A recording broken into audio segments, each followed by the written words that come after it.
that have, or so few wealthy people that have so much wealth. We're talking about how inflation is problematic right now, but I've never run any sort of numbers on this. I'm curious what the effect would be, though, if the government just printed money and gave it directly to people. Because, in a sense, if you have a few people with a lot of the money, and you literally devalue it, but you spread it out, yeah, money's worth less, but what's the overall net gain for everyone who got that worthless money? Now, I think I get what you're saying, because, like, what I want to equate this to first, you heard of Mansa Musa? I don't. He's like the richest man in history. Yeah. Right. King. So I believe it was like the kingdom of where he ruled was like present day Mali, I believe, or something like that. And he went on a excursion across Africa to like other continents. I don't know if it was Europe or Asia or both, but as he traveled, he just gave people currency. Just as he went, he gave people currency, and it fucked up the world's economy. Really? Yes, within like a week or so. So he literally, as he was going back the same route, collected that money back because he knew the implications of that. Now, that's from an economical standpoint. When it comes to money, though, when we look at things from, let's just say, like a bartering standpoint, I think there is some benefit to that. I think that we do get somewhere with that. I think that it's just a matter of like how we perceive income. You know what I'm saying? I am actually joined with Tony Dastra, you guys. Yes, welcome back to the Leon Blog. This is your boy Jontel, your host with the most. We're sitting here talking, just shooting the shit about a number of topics. Stay tuned. We'll be right back.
They don't have the income, the resources to get what they need. Right. And we talk about printing money as a bad thing, and I'm not necessarily out here advocating for the mass printing of money just to print money. Right. But I am saying theoretically, if we're talking about a society where you have, let's just throw a number like 22 people holding a large portion of an economy's wealth, if the government does print money and gives it to everybody equally, yeah, sure, everybody's getting the same amount of what's now less valuable money, right? But because they had so much, they're getting so little compared to somebody who has nothing and is now getting free, albeit devalued money. Facts. You're still getting stuff. You can reduce the value of what the group at the very top would have, because you've literally devalued that. I mean, on paper, it's going to be devalued, but in our minds, it's more valuable because we're putting more faith into it. And honestly, the dollar is worthless.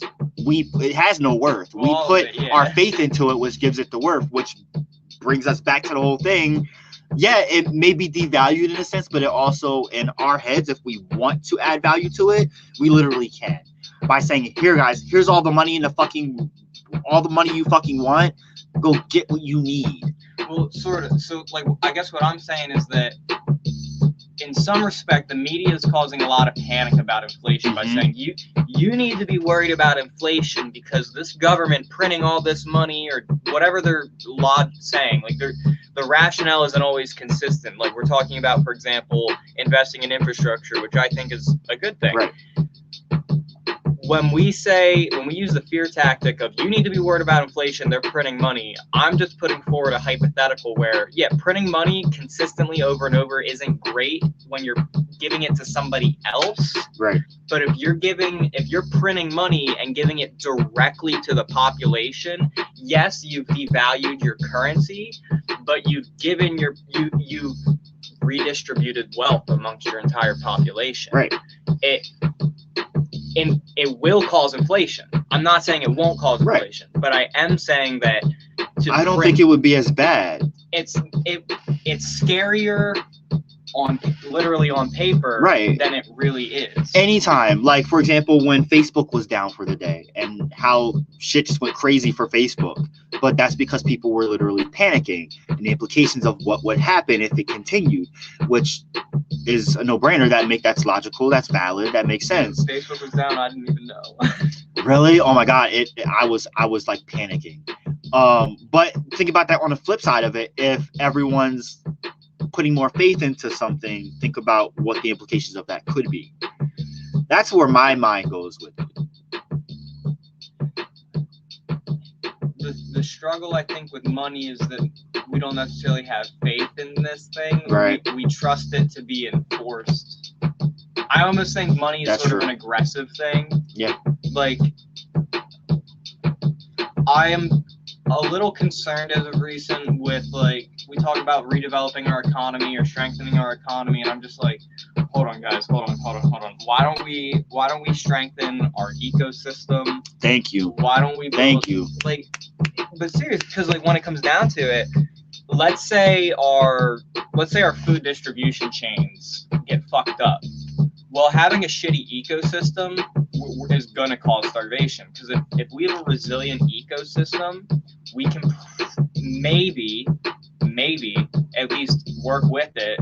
Like we used to hunt as a population. Now we've industrialized these things. Maybe if we convince ourselves to get away from the industry, and I personally don't want to go out into the field to start shooting deer.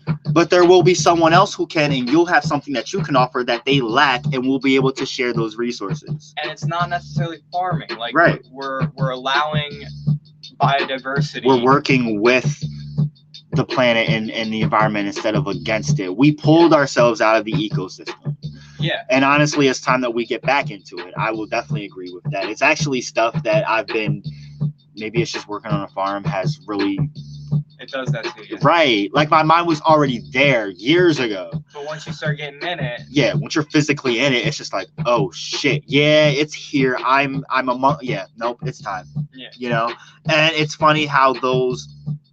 I don't know, maybe just being at the farm, the people that I was meant to connect with, I'm starting to make those connections with. Good. Like even your brother inadvertently, like we have a common person, a common friend. Like he was on a show with Hawa, and I've been wanting to meet her for so long. And it's just kind of like it's just funny that like people are small world. Circles, networking, connections, and you know when a connection is like meant to be. You know what I mean? Well, humans are social creatures. Connections are important. I do worry that we're a little over-connected through social medias, and we don't really know how to... I feel like it's a false connection and an overstimulation of one type of connection. Maybe. I think, honestly, like just as a general opinion, I guess. Mm-hmm. Facebook can go. Like, this, not to sound disrespectful, but years ago when I was setting up a LinkedIn for the first time, I remember thinking like, wow, this is a lot like Facebook. Mm-hmm. And I don't really use my LinkedIn. Same. I need to update it. Maybe you do, maybe you don't. But I thought it would look a lot like Facebook. But in any case, now, I'm using Facebook. And a few years ago, I thought to myself, wow, my Facebook feels like a really fucked up LinkedIn, because it's where I used to just go to mess around. But now, because I did all this politics stuff, people are adding me and friending me, and they're like professional, and they expect professionalism. That's what my old Facebook ended up being. I'm glad that it got hacked, to be honest. Yeah. But so it was funny though, because like a month ago, going through these career changes, I figured, all right, I should update my Facebook, or sorry, my LinkedIn. And I looked at my LinkedIn, I was just like, you know what? I actually can get behind this now, because like this is where, if I want to do something or say something professional, go here. Yeah. Like, Facebook is garbage. Like, just get rid of it. And you know what? Like,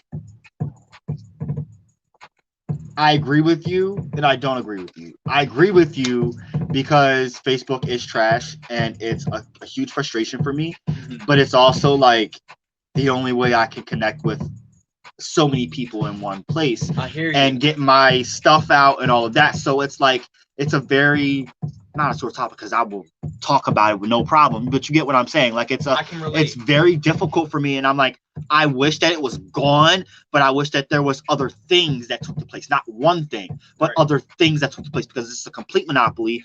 And we can go into the whole meta thing in a second. I did see that presentation video, so I might like doing that. See, now, yes and no, because that's a whole other thing that I want to get into too, but you have something you want to say. I can relate to what you're putting down. Facebook is really good at, frankly, putting content in front of people's faces, because they want people to stay on. Yeah. I say this as somebody who literally made a name for themselves. Like, you know me, and people know of my work because I used Facebook as a platform to live stream government. Same.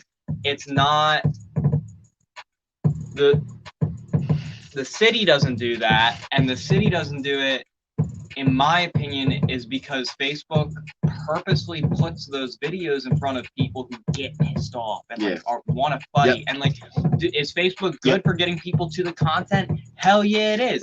But I do question whether or not Facebook is to be the trusted mechanism anymore, because I don't know that I can really, in good faith, say, hey, don't get it twisted, Facebook. You've clearly gotten results. Like, you've made people successful by making them big. At the expense of whom? Because I would beg to differ.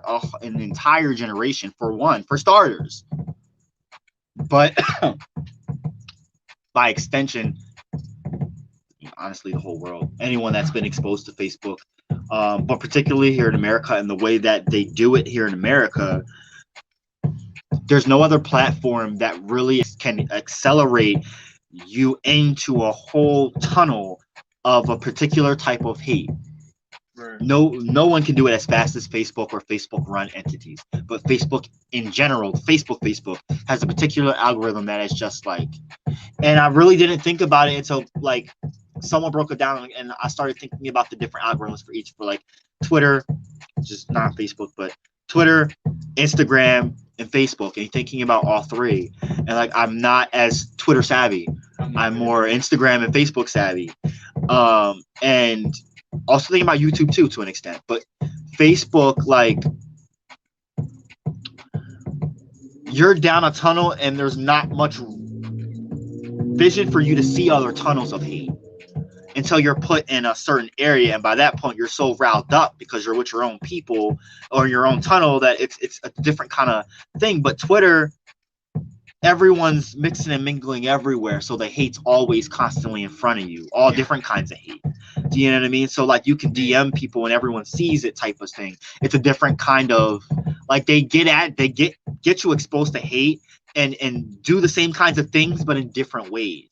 Facebook, I think think what you're trying to describe is like basically Twitter's this open network where people you disagree with are gonna see your shit no matter what. Facebook, you're more protected. Yes. And I guess this goes. I don't know if we were on the mic when this was our conversation, but like abandonment trauma in our generation. Right. I think that this kind of leans into that. Is that I'll leave the specifics of the situation out for respect, but like I know people who I feel that they've coalesced around certain individuals in politics strictly frankly strictly because of like a mentality that they've wanted to they felt a lacking of maybe masculinity, let's say. So they've it's not necessarily that they would normally support this person. It's just that because this person was in the ecosystem and the network, Facebook, part of the ecosystem, was pushing this thing out, and basically people get wrapped up because they don't want to be abandoned anymore. And so when you get in that bubble, you get in that tube, what you're saying, you get played to the parts of like fulfillment, so to speak. It filled that void that they were lacking. Yes. And to an extent, you're right, because it does that for everyone in different ways, though.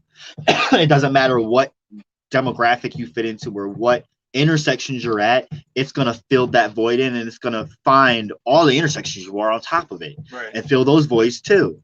And it does it so well that most people don't really realize it. At least I would say up until last year. I think last year definitely played a part on opening people's eyes, and then the increasing conversation about these platforms and freedom of speech and protection and rights and left versus right and all these kinds of topics have really propelled people to start thinking more in detail about everything they do online and the imprint it has and the access that people have to everything that they do, the trails that they leave behind.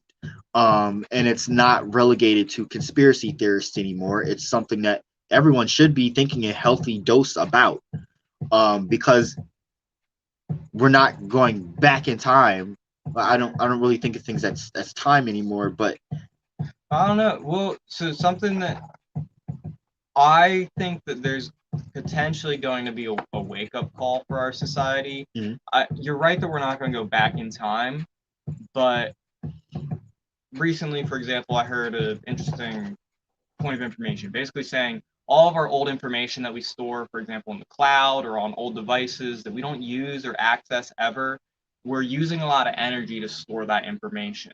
So, like, while we think we're being, like, so friendly by storing this information somewhere safe, we're really burning a lot of fossil fuels and energy to keep it stored.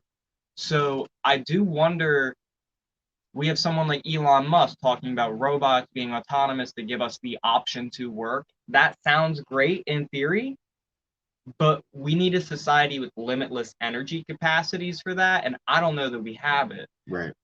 I do worry that we're going to go back in time by force, and it's just going to be like, hey, you don't have the power for that. Agreed. But now, hold on the topic of, like, okay, so store the stuff that we're not using that takes so much energy to store, right? Why are we not, I get why, but couldn't we, in theory, use things that are renewable at the time, currently, to keep things going in that sense, like wind or water? And we just haven't, because we're dipshits, as you know, the people in power are. Yeah. But I think the problem's not so much that I feel what happened for our society is that some people found a resource, and that fossil fuels can be a resource. I'm not going to say they can't be. They're clearly a resource. Right. We can make, for example, but from processes that we now know, we know that we can make methane out of decomposing material.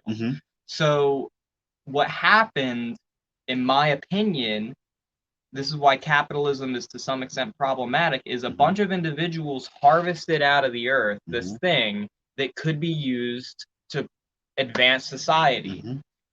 The problem is we built our society on the sale of this material, Yes. not as a necessity, not as a good that's like public. We built a society on we need to sell that oil. Mm-hmm. Yo, fuck fuel efficiencies. We're making sales. Mm-hmm. And now we're reaching a point where society is so developed that I think we're just going to collapse because we're not going to have that product to sell. The supply chain. So could we use other technologies? Yeah, we could. I definitely think we could. It's more of a matter of, can we do it fast enough? Do we have the capacity to make enough capacity for that? Or is it something that we have to, as a global society or as a national society, say we can't afford we can't afford cloud storage? I think, well, I want an asterisk. I don't know how much energy all this uses. I'm just using it as an example. Right. Seriously though, like, we're not one cohesive planet. No. So getting on the same perspective on how we're going to solve this issue, that's, but there's so many different things I want to touch on with this, because this is an awesome conversation. For one, I do have a question about the storage. So like things that we are using on a regular basis does not take as much energy? No, it still takes energy. It's just that it's a matter of like productive use, you could say. Let's say you have just as a general example, let's say you have 100 photos on your phone. All of them are in cloud storage. You store them there all the time. Let's say you only use 5 of those photos regularly because they're work related or something.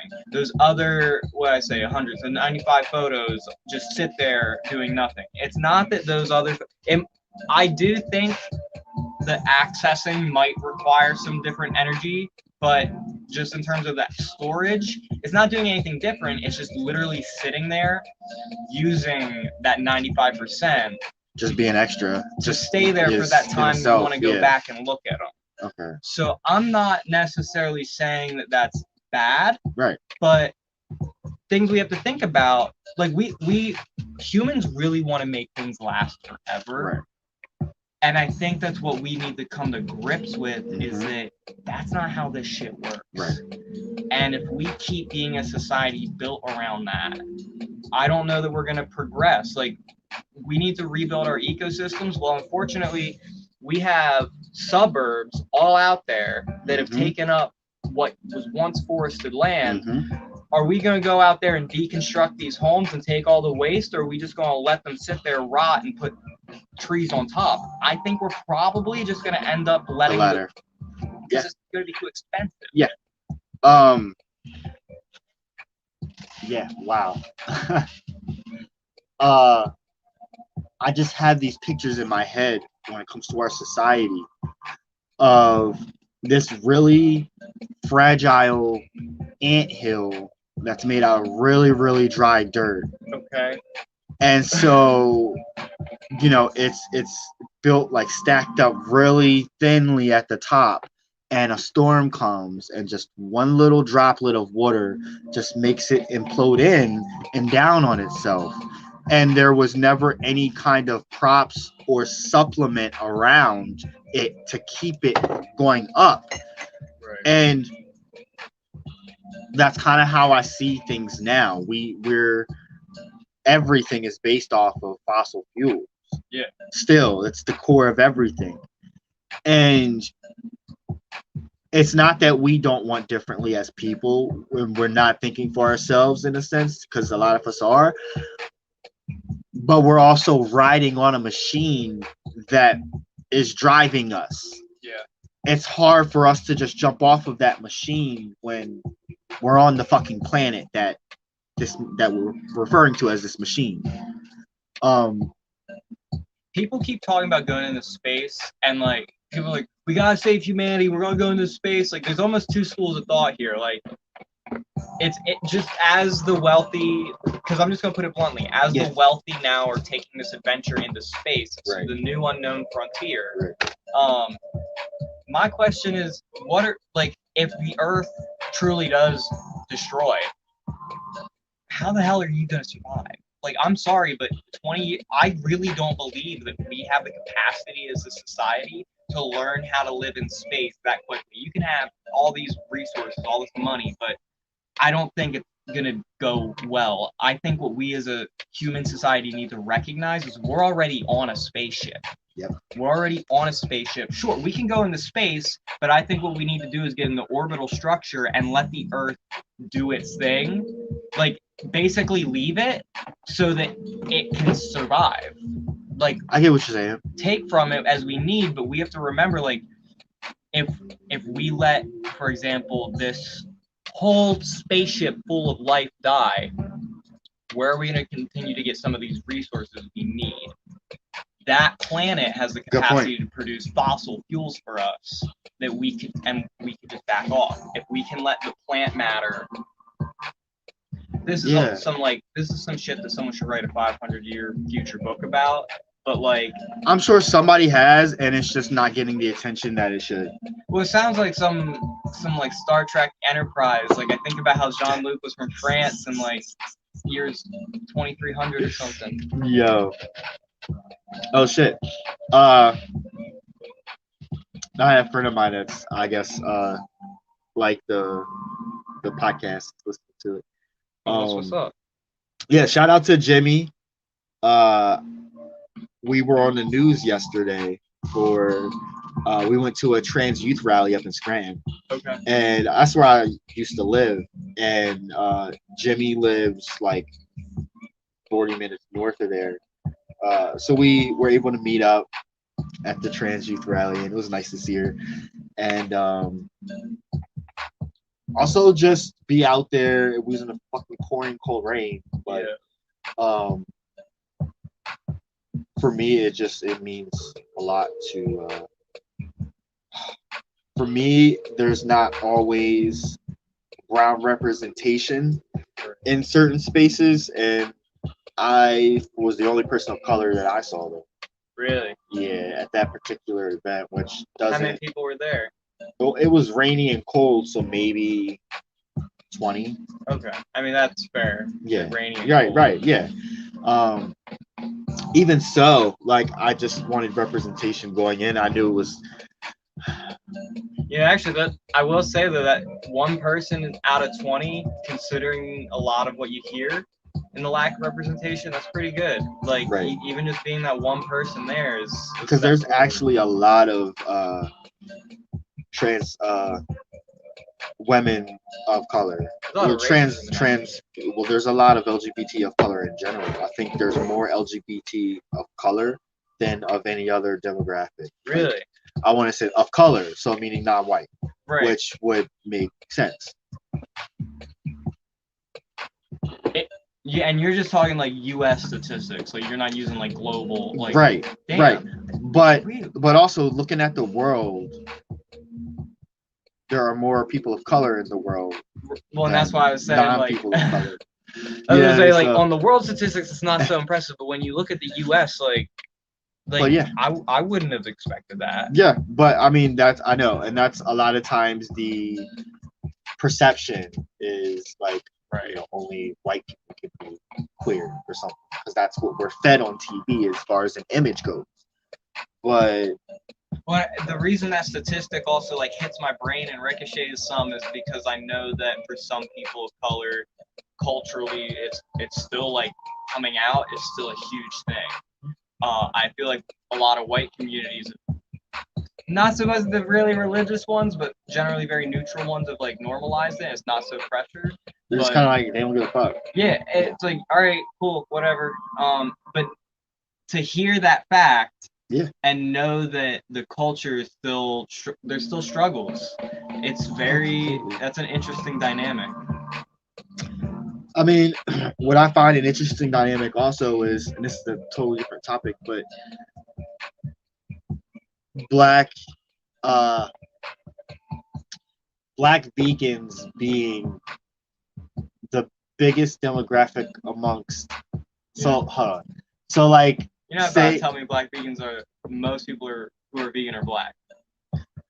in a kind of like per their own demographic. Yes. Okay. So like there are more black vegans per black people than there are white vegans per white people, and so on and so forth. I believe that's what it is. No way. So that was interesting to me too, and I have to find the article. I put it on one of my previous podcasts, but it was interesting. And also, black people are the fastest. Black vegans are the fastest growing demographic amongst Americans, I believe. What? Yeah. That's interesting. Yeah, it was very strange for me to see that, and it took my mind a bit to grasp. But why do you think that is? Well, it's a big trend lately amongst black folk that are really educating themselves. Then you've also got a lot of people that have already been on that diet for years.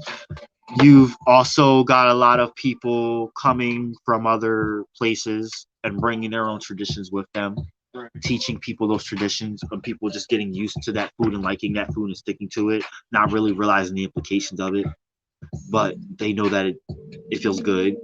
Then you mean like they're turning vegan that way? Yeah, let's say like West African diets or something like that. It doesn't even have to be necessarily vegan either.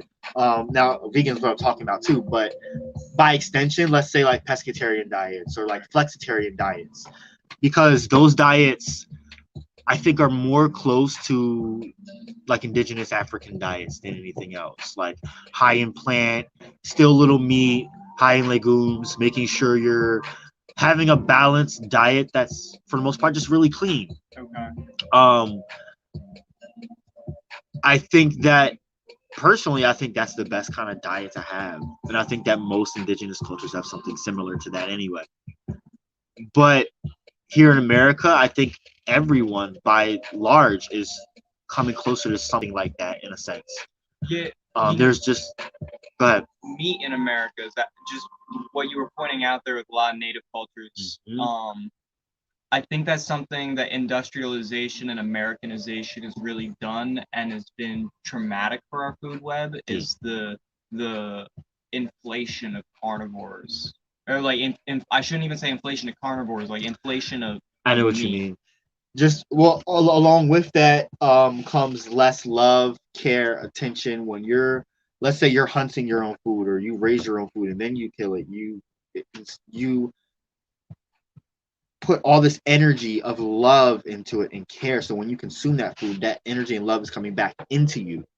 When you are mass producing something, it's already going to come with no love, no affection. Right. It's already going to come with disease in it. Full of antibiotics. That along with it. I was talking from a spiritual sense, but from a physical and scientific sense too. Yes. Yes. It's literally, we literally are making ourselves sick doing it. Yeah, literally. I will say it's interesting. I've gone hunting and I have pulled a trigger. I've never actually killed a deer or anything like that. It's been years since I've been. It was very weird for me to be there, but I do think that it's interesting how much people want meat, but as soon as you put in front of them some of the dynamics behind it, it's like, I can't do this, and like I get it, but I will say this is where maybe some of this inflation nonsense, if you will, is I'm wondering how many people are actually just being reluctant to continue working in this industry that's mass murder. Right. Now, I'm saying it's mass murder acknowledging I'm a meat eater, but like,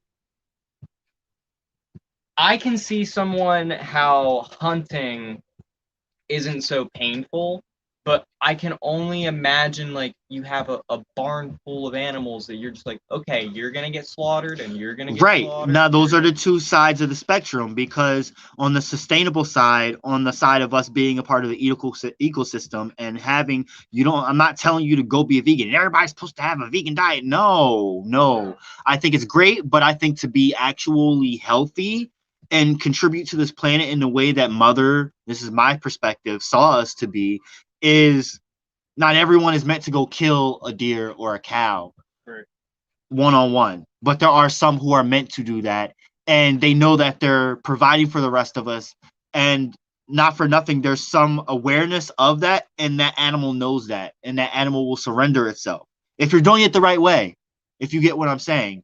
But I've then never there's other experienced people, anything like that.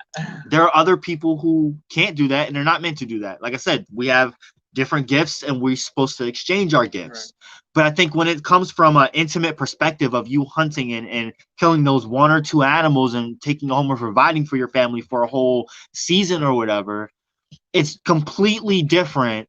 That's still on a loving, caring, you're part of the ecosystem side of things than being on a mass-produced farm where you're a farmer, but you're massively killing all these animals. You don't give a fuck about them. Right. You don't know their names. You might even, well, the other guy doesn't know that, or woman doesn't even know the name of that animal in the forest either, but they're at least affectionately being near them, and it's a connection in a sense. They probably don't even want to name them because it would hurt even more. Probably. I mean, But there's people who go into that sort of work who, you know, they just need a paycheck. Yeah. And they get fucking traumatized by it. I couldn't do it. Honestly, it would be one thing for someone to be like, no, Tony, you can't eat meat. But if the price of meat, which it already is, went up because like people didn't want to do that sort of work, I think at that point I'd have to resign myself and be like, yeah, this is how that's supposed to be. Like, meat's not supposed to be cheap. Like, you want to get this shit? All right, well, now it's expensive. And it's expensive because people don't do the work. And furthermore, there probably shouldn't have been that many cows in pastures anyway. Couldn't agree with you more. Ecosystem for real. Carol Parrish says, it is mass murder. Thank you for acknowledging that. All sentient beings have the desire to live. Hashtag vegan for the animals, vegan for the planet, vegan for health, vegan for no more pandemics. Now, I'm like in the middle because I feel like there's tons of people on the planet, and not everyone's meant to kill other animals. But I think that there is a place for us in the ecosystem to be at the top of the food chain, and yes, consume other animals. So it is part of it is eating another being, killing another animal. But I see plants the same way too. Like, sometimes it hurts me to eat plants because I know that they're beings. So okay, well, what the fuck are we gonna do? We all need fuel. We're all of us on this planet are parasites of plants. Let's face that. Right. So we're all consuming something. So I'm not gonna knock someone for consuming meat, but I also don't think that you should relegate yourself to only consuming meat or massively consuming meat. I think there's an issue with that. Plants aren't necessarily, so to reframe some of what you're saying, plants actually, to some extent, might want you to eat them. Like, it's beneficial for them. Right. Like, fruits are literally the dynamic of seed propagation. Right. So I don't necessarily see plants that same way.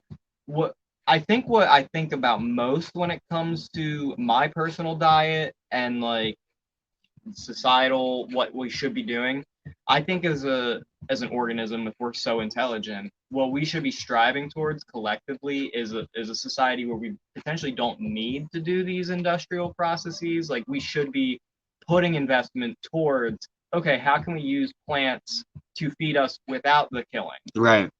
That's I say this as someone who at one point was vegetarian for like, I'm gonna say like 18 months. I went back to eating meat because I've struggled with dietary issues my whole life. Actually, I have no shame in saying that one point borderline anorexia was on the table. Mm-hmm. And those are things I like keep in mind as I eat, because I remember, yeah, Tony, you got to make sure you're doing this. But I would like to see our society transition. Like, if we're so smart and we're so capable, I don't know why we're so dependent on frankly an inefficient system. Right. You get what is the rule? 10% of the energy. So like every time an organism eats like a plant, they get 10% energy. So when you eat that organism, you get 10% of that 10%. Is like part of the logic there. And so I'm just over here like, why are we worried about using so much land to feed another thing I'm not saying that thing's not great in itself, but if we can take all that land and feed us directly, Right. that makes more sense. I'm not gonna shit on people for struggling with the change, but this is where I wonder if humanity, because like I'm over here saying I'm probably gonna be slow to change on that, and I might be a meat eater in some extent the rest of my life. Right. But it'd be very encouraging if my grandkids or something, if I had them, they were eating plant-based and maybe they were like, okay, grandpa, you do your thing, like we're sustainable, but society transitioning away from this. I don't know where we're gonna go with it. It's a weird reconciling for me because I used to be vegetarian. That first time I ate meat was definitely very difficult. Has it become normalized since then? Yeah, for sure. um I try to avoid, frankly, thinking too much about it because I experience a level of guilt when I get too deep. It's some bullshit. I hate thinking too much about food, but it's something. I kind of know what you mean though. I have a weird relationship with food myself, and I always have. Um, and so like I have struggled just to stay. I'm slim, and so I've been bullied over the years for being slim and skinny, as I've been called, and just I eat a lot, but then I don't. So like I don't know, it's weird. So like I have never been able to gain weight, but it's not that I've even really, really, really tried either. So I don't know. I just have learned to love food the way that I love it. But at some point, I think that I would like to form a new relationship with food, like little bit by bit. I mean, I enjoy cooking, so I cook what makes me happy. I generally don't really cook crappy food. Okay. I'll eat crappy food every now and then, though. Like I don't go to fast food restaurants. I just don't. Okay. It just I can't. But I try to eat as clean as possible. I definitely have a long way to go with where I see myself getting to. Right. Does that make sense? Yeah. But that still includes meat. It definitely does include more vegetables, fruits, and legumes, though. But that generally is what my diet already is. Right. I just want to have more of it because I feel like I don't eat enough proportion. That's my thing. I think that I should have just said that from the start. God. Yeah. Somebody commented. Oh, Carol said, "Bingo! Excellent discussion. Thank you for being open-minded." I think it's important for us all to be open-minded. That's the point of not only having a discussion, but that's the point of the human experience is to listen. Like, yeah, we do this here on the Leon Block, but the hope is that people walk away thinking about what they heard. And it doesn't matter if we're talking about um, the value of a being or I don't know, fucking Big Bird. I was talking about Big Bird the other day on a show. Yeah, what? Because I think it was Ted Cruz wanted to fight with Big Bird. Like, what? Don't even get me started. Yeah. That was I don't know what's going on in the world, but Sesame Street. I'm lost on you right now. Like Ted Cruz and Big Bird. Yeah, let me just I'm gonna just go ahead and yeah, Ted Cruz and Big Bird. I heard. Let me rephrase this because it could be false news. I was scrolling through Facebook and I saw something that said Ted Cruz and seeding from Texas. Is that a real conversation that's happening? Is Ted Cruz out here saying about seeding from Texas? Is that why he's talking to Big Bird? Is he trying to get a coalition of states together? He wants to get Sesame Street in there? I haven't heard nothing about that. I don't know. It was a COVID vaccine tweet. This is getting weirder. Yeah. He condemned Big Bird for advocating for COVID vaccine for kids. Oh my god. Okay, so there was like a CDC ad on Sesame Street. I don't know what to say to that when you're talking to the public broadcasting channel and it's fucking federal government, and I'm sorry, but He said government propaganda for your 5-year-old. I mean, I don't want to say it's government propaganda, but it's definitely government media. What do you expect, bro? It's kind of what we invest in it for, is to persuade people. I just don't understand that. All that, yes, but like, why are we talking about a politician getting mad at a puppet? Well, he makes a point. His He point does. is that, like, as much as I don't want to give room to conservatives, I'm trying to recognize the thought process, which is like, we can't necessarily trust the government, right? That's something people on the left and right can get behind. We can't necessarily trust the government. The problem is that we see them using this to weaponize to hurt other people. He brings up a good point. He said, liberals are weird. They don't care about open borders or rising inflation or schools covering up sexual assaults or the disaster of Afghanistan or tyrannical Democrats violating medical privacy and freedom. Excuse all that. But criticize Big Bird and they lose their shit. That's the part that I'm focusing on. Because he's true. It's true. And I'm not saying that him, because I just think it's ridiculous that he's criticizing Big Bird to begin with. But the fact that everyone picked what they wanted to pick out of it, which is him criticizing Big Bird. But the point that he was making, as you're saying, was valid. Well, it makes sense people would get upset, though, about him criticizing Big Bird. Like, people have an emotional connection to that entity. Yes. So when you say... I do. I honestly don't as much. I grow up with it, yeah, but I'm not so connected. It makes sense that people would get upset. I'm concerned that we are trying to satisfy too many viewpoints in a bad way right now. Yes. Thank you. Well fucking said. How do you feel about, like what if someone's actually started saying, hey, Texas and maybe a few other states, we're now the southern United... I don't want to say Civil War again, but like, how would you feel about the United States breaking up into bigger pieces? You know what I'm saying? Like, let's say 5 bigger regions, 10 states apiece. Yeah. How would you feel about that? Personally, I would love that. Really? Yes. How would you feel about, like, let's say getting rid of this bicameral legislature? Do you have any opinions on the fact that we have 2 chambers of Congress? So now that's a loaded question because... A little bit, yeah. Yes. Because I'm the fuck it all, scratch, let's just start from scratch kind of motherfucker. Mm-hmm. Honestly. But if we cannot all agree to do that, which we likely cannot, clearly we cannot, then going the route of, like, for one, just Senate, that's a start. And then we can go from there. Let's, like, rebuild, remodel, fix, if that's what it takes, and that's the best that we can do. Mm-hmm. I'll work within those realms, but fuck with me and I'm just gonna blow shit up. Yo, whoa. Like, now be careful. Now we're talking about government.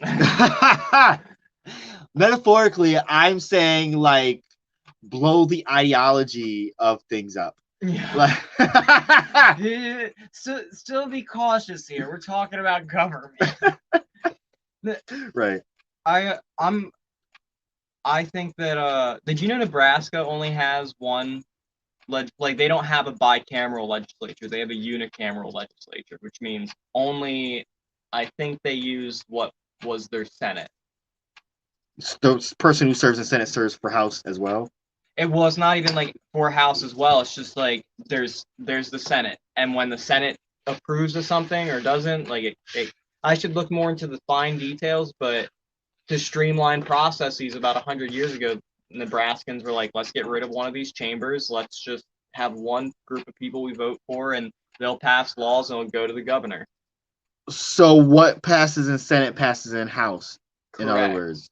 But it makes sense to me in some respect, because I'm sort of over here like, well, why have 2 different bodies of people be elected by direct election? Did you know the Senate, until the 17th Amendment, was actually selected by things like state legislatures. Like the PA House of Representatives, for example, would potentially select who they wanted them to represent in federal Senate. So we made this change with the 17th Amendment, and that's part of why I see this redundancy between these two houses. It's like, I recognize that we didn't want to just dispose of it, and that's why we just made it a change. Right. But why even have it? Why not just make the House of Representatives 100 representatives bigger and include everyone in the Senate and then force them to do re-elections when that time comes? I think we need a bigger, not to say bigger government, like I want more control in my life, but like I think as far as representatives go, we need more. We should have one representative for about every 50, 60,000 people. Wow. Yeah. You think that? I wasn't even thinking that. I think it can be that far. I think it can be that granular. I think if I'm remembering right, if that's like 60,000, I'm sorry, like 6,000 people or so. Let me do the math real quick. Where's my phone? I mean, if okay, say we had a body of say Washington and all those politicians, it was like, even if it was like 10 to 20,000, I'd be okay with that. But 60,000? Yeah. Here's my logic. So think of Lancaster, a city of 60,000. It would definitely diminish people's ego.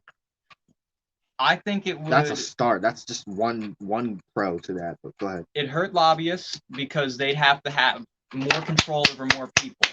So would lobbying still exist? Yeah, but they'd have to really target. It wouldn't be a blank check like, okay, thanks for doing the votes we expected.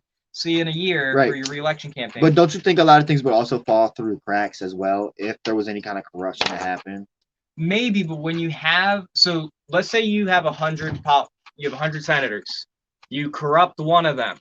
All right, 1% of the Senate is corrupt, and for some reason we can't do anything about it. Let's say now I use the population of 330 million people divided by 60,000, you get 5,500 people flat.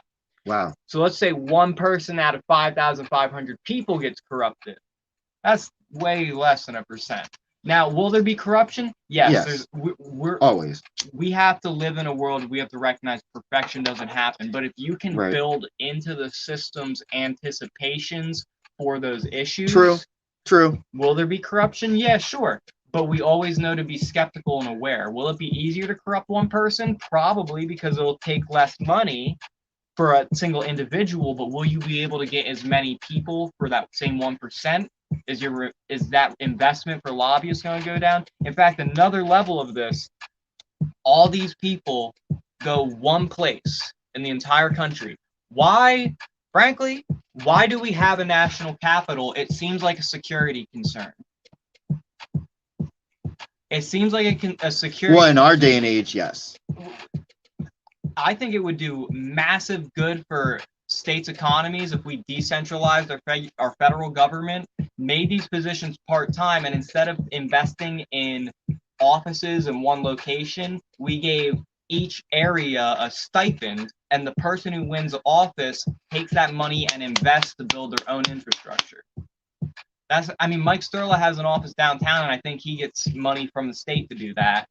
Granted, I will say state representatives are a little overpaid, but this will be a very interesting race coming up. We'll see. So hold on, let's get this straight. It's Izzy, Ishmael Smith-Waddell against Mike Sturla. So far, it seems that way against Mike Sturla, and I think I read in LNP that Janet Diaz is considering it. I think it was something about the Democratic Latino Caucus was seeking somebody as a candidate, and Janet's considering it. It's about time. All I'll really say to this right now, because I'm not a Democrat, I'm not a so I won't be able to vote in the primary. Right. All I can really say at this juncture is looking at the two candidates who might potentially, Ismail's definitely challenging Mike Sturla, but let's say Janet Diaz does as well. You're looking at Mike Sturla, a dude who's been there for longer than I've been alive. Somebody who I would say is struggling to find their footing in the community still. Yep. Especially as viewpoints change. Ismail and Janet are currently neck and neck in the unofficial vote totals for the recent municipal election. Really? It'll be interesting to have two city council people entering a race like that. Right, and I think that's really reflective of the power dynamic of the demographics of our city right now and the metro area in general, because there is this battle between blacks and browns, and blacks getting this, like, the black elite that have been here and had this footing, had the upper hand, and have like this notoriety off the hands of Black Lives Matter in some kind of false pseudo sense.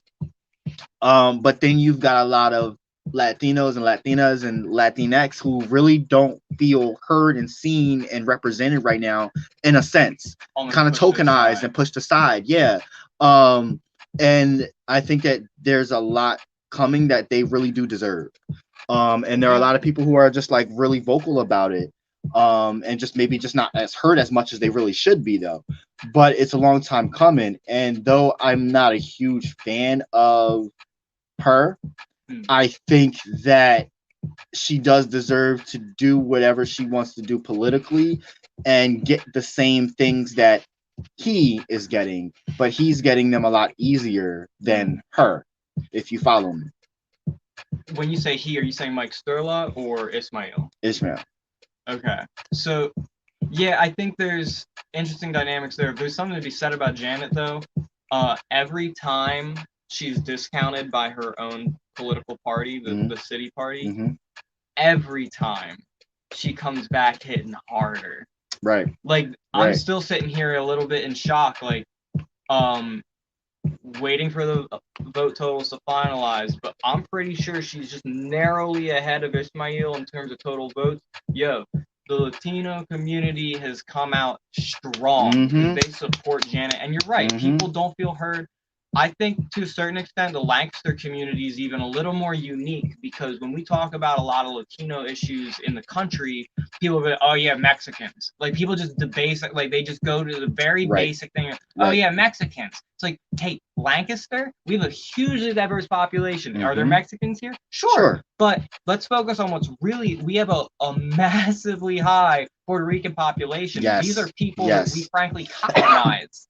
We colonized Puerto Rico, and Lancaster has a deep connection to, I'm going to say, that country that we really should foster. And if we're going to be good allies, especially as Puerto Rico rebuilds through storms still and continues to find where they want to be on this national stage. Like, they were in the Olympics, they got medals. I'm wondering, the last situation that happened, and like, did we give anything as a city to Puerto Rico? That's just a random question. I don't know if the city, off the top of my head, I don't know if the city has direct connections to Puerto Rican support, but I'm pretty sure there's always community members hosting fundraisers of that nature. Got you. I'm not networked too deeply, but I know that people take frequent trips. People I know take frequent trips, and not generally I'll see them posting about them doing some sort of assistance. That's cool. I think because you have that family connection here, you'll never not see Lancaster support Puerto Rico. Right. It's just, I don't know to what extent the government is vocal in that. Because I will say, like, to support Puerto Rico does seem, especially right now with there being, like, questions of statehood, it's getting more and more political to support. And I think it's important to listen to what people who are of the island, I'm going to say of the island, because a lot of immigrated out to come here because of what we've created. But I think those are the people who need to consider is, like, how should we be continuing to work with our relationship with Puerto Rico? Something we need to do is get rid of the Jones Act. We need to open their ports. Oh, talk about it. See, my whole thing in general is that, I'm usually generally an optimistic person, but I feel like Puerto Rico is well on its way to being Hawaii, and it's kind of like, at this point, the outcome's not futile, but I want to say, like, there has to be a lot of things that need to be aligned right for them to have not only their own sovereignty, but also just be thriving again. Right. Thriving in our modern way of life, I guess I would say. Yeah, I think Hawaii is an interesting subject in itself. I Hmm. feel bad for the native populations. We've definitely Ditto. not done justice by them. Like, I mean, we can even just go into what, Guam, Philippines, any place that we've colonized. Because let's Right, face it, we are an empire. right. That's a whole nother conversation. But we we've done all these places really dirty, and then we bring our place people there, and just, I mean, look what Hawaii is. Right. It's basically where people with money go to enjoy themselves, profiting off Hmm. the tokenization of literally an entire nation. Hmm. And it's been this way for about a century now, at least, where it's increasingly so. I was watching a TikTok or something. It was talking about home prices. Granted, we're seeing these home issues all around, Hmm. but when Hmm. you have I guess the volcano's making new land in the way every day, but like Hawaii's not going to get any bigger. We've priced populations that were there out of their own Hmm.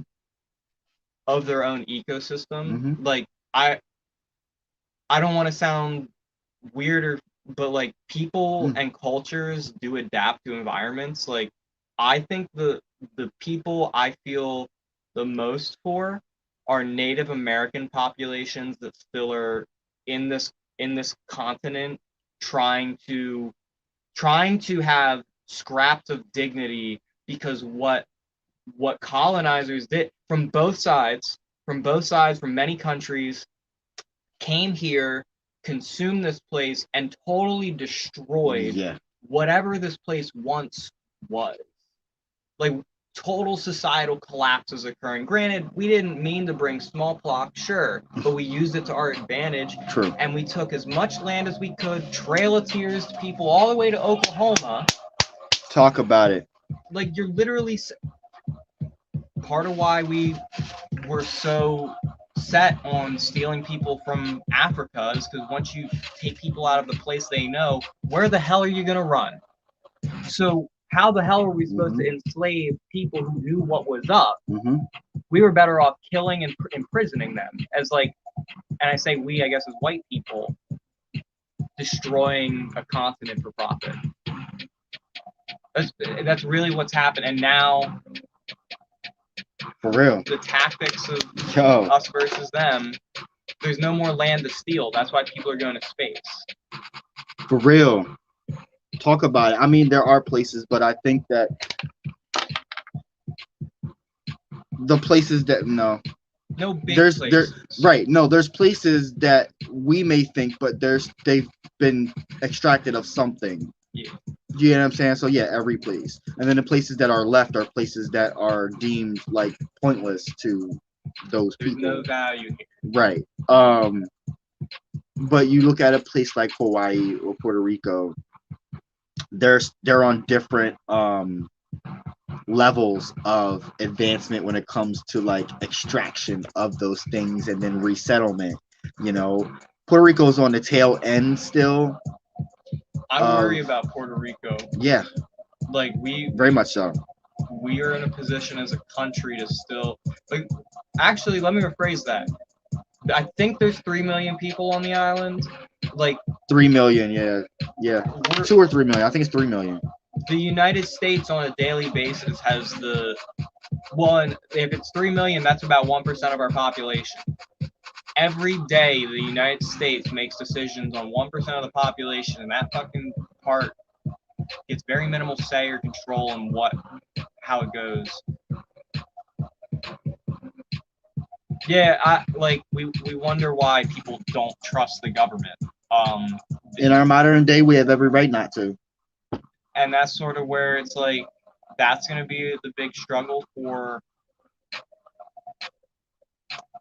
the people are organisms, right? Yeah. We're made of all these different parts that do different things that, we didn't have a liver, we'd have a problem. Right. Just like people are made of all these different parts, even though we're the same, like we're both people, we are both different. And when we talk about the body of politics, the body of government, I do think that's frankly what we need to do to advance, is to organize ourselves as mentally, organize ourselves as organisms to try and maintain our progression as a human society. Yeah. I got a little on a tangent there, but moral of the story is just that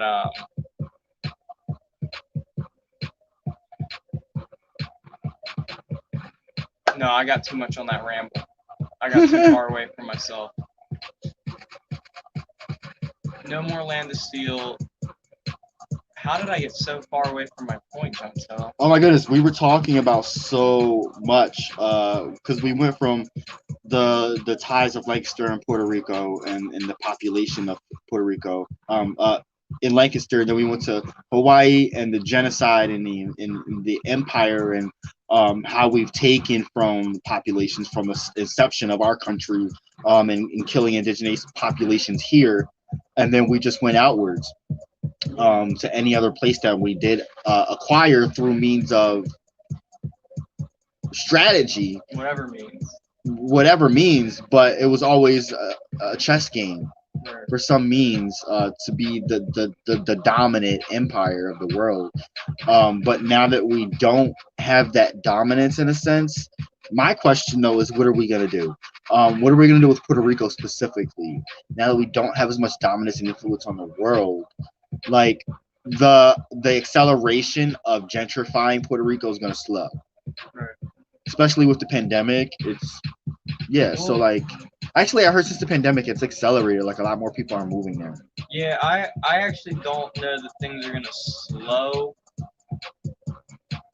I think things are gonna get a little worse.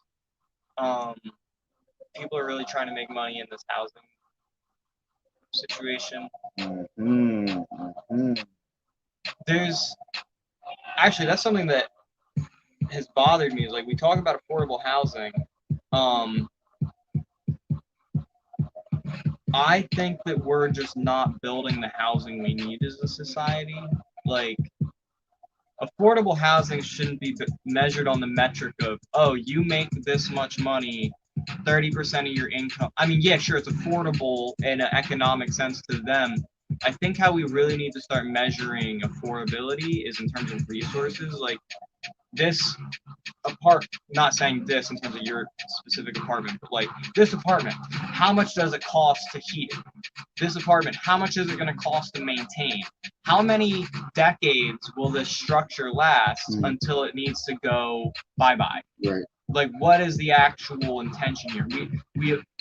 We assume affordable based on constructs of profit, not on constructs of durability. Right.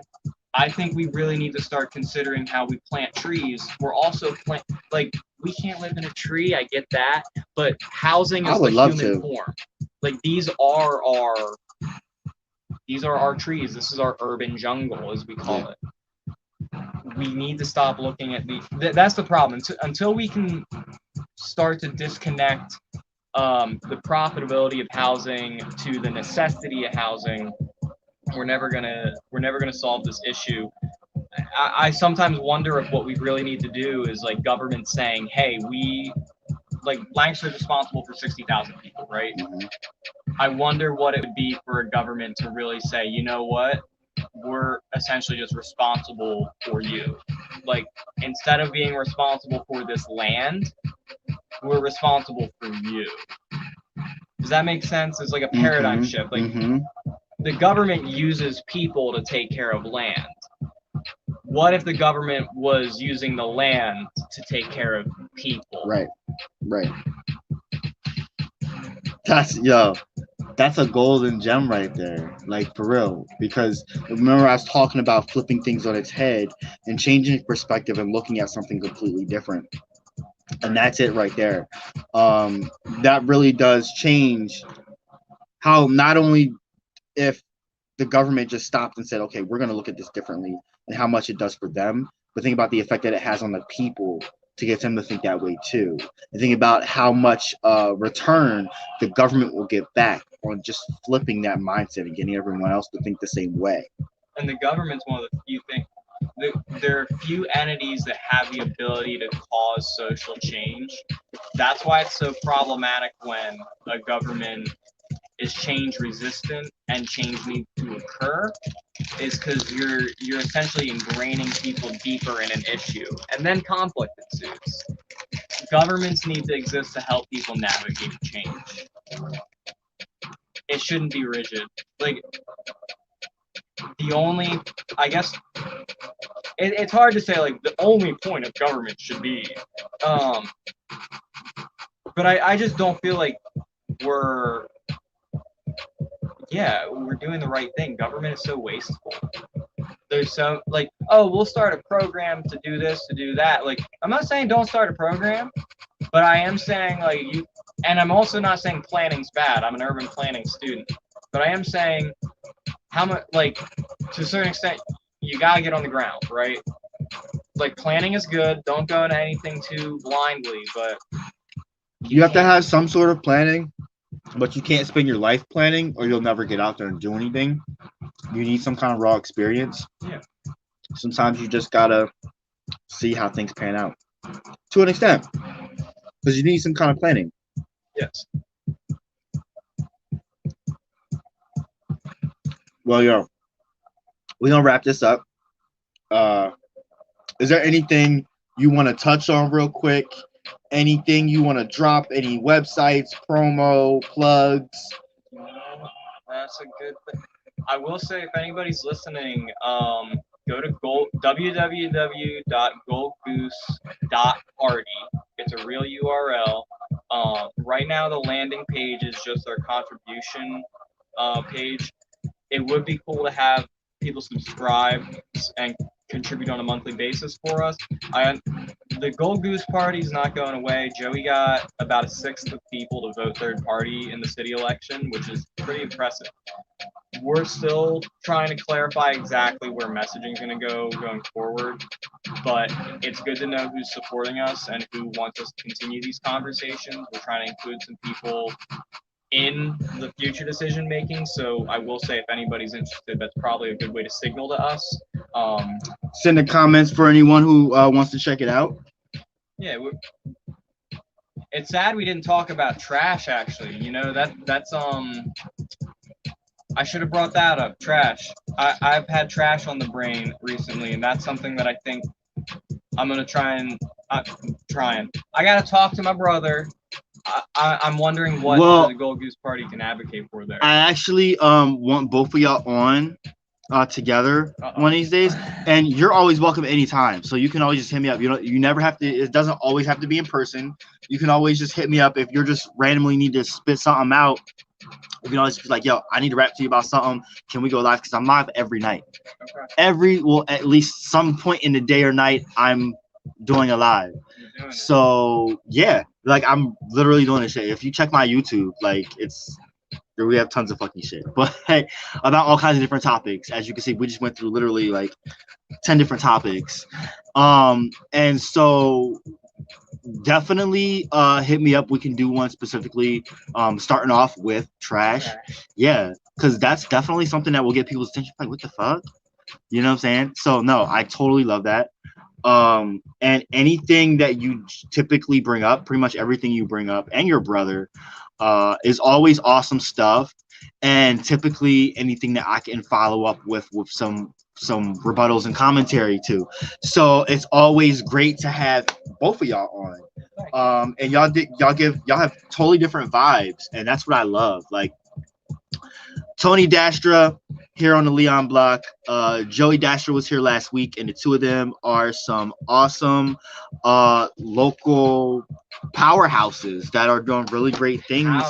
Yes, powerhouses that are doing great things in our community. Make sure you go check out www.goldgoose.party. Yep. And that will be it for tonight. Thank you so much, y'all, for tuning in to the Leon block. Make sure, as usual, that you meditate on your path, you celebrate your being, you liberate your spirit, and you educate yourself. I am Jontel. I'm yourself with knowledge, and have a blessed journey.